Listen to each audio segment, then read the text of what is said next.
conta de que estaria com a doença antes de me falar. No fundo, todo mundo já sabia que eu era anorexia, mas eu nunca parei para pensar. Muitas pessoas falavam que eu tinha falta de apetite. Eu tinha apetite, eu só não queria era comer. E aí, já começaram a pensar que eu estava desenvolvendo a doença, e com isso, por eu não comer, eu comecei a perceber que fazia sentido.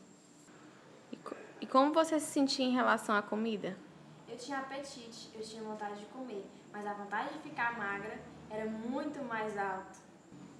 E os seus pais ficaram sabendo da doença? Não, porque eu não quis preocupá-los e eu preferi me virar sozinha. E como você se sentia? Eu me sentia muito mal, porque a anorexia é uma doença que você pede para ter, não é uma doença que se desenvolve sozinha.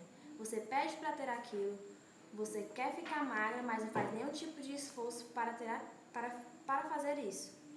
Eu me sentia uma traste, porque a anorexia é uma doença muito fútil. Uma doença muito fútil que... Não acredito não. Eu não vou mais gravar, não? E agora, dá pra cortar não? Não sei. Corta. E como você se sentia? Eu me sentia mal, porque a anorexia é uma doença que você pede pra ter, não é uma doença que se desenvolve sozinha. Você pede pra ter aquilo, você quer ficar magro, mas não faz nenhum tipo de esforço para ter aquilo. E eu me sentia uma traste, porque a anorexia é uma doença muito fútil, onde você tem tudo nas mãos, mas mesmo assim não quer comer por causa de um corpo, Meu Deus, de novo.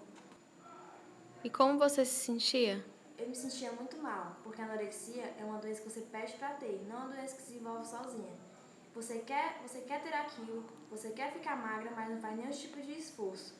E eu me sentia uma traste, porque a anorexia é uma doença muito fútil, porque você tem tudo, mas mesmo assim você não quer comer por causa de um corpo, por causa de um estereotipo que a sociedade te impõe.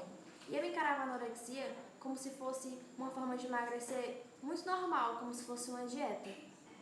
Você procurou um especialista?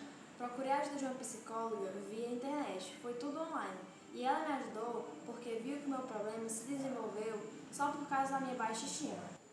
E como foi o processo de recuperação? Não posso dizer que foi difícil, mas também não foi fácil. Porque quando eu ia comer, eu ficava enjoada, passava mal, foi complicado. Mas a psicóloga me disse que foi uma das operações mais fáceis que ela já viu. E eu comecei a perceber também que essa doença não ia me levar a lugar nenhum.